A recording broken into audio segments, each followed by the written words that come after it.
श्रीशृङ्गाद्रिपुरी रत्नसिंहासननिवासिनी उत्तिष्ठ शारदाम्ब श्रीशङ्कराचार्यसन्नुते श्रीशङ्कराचार्यसन्नुते। उत्तिष्ठ भगवत्पादैः शङ्करमूर्तिभिः जगद्गुरुभिराराध्ये जगज्जननि शारदे।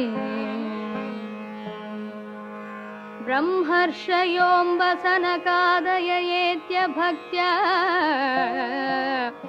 ब्राह्मीमनन्यमनसो हृदि ब्रह्मविद्यां त्वामामनन्ति उपनिषत्सरसीजहंसी श्रीशारदाम्ब।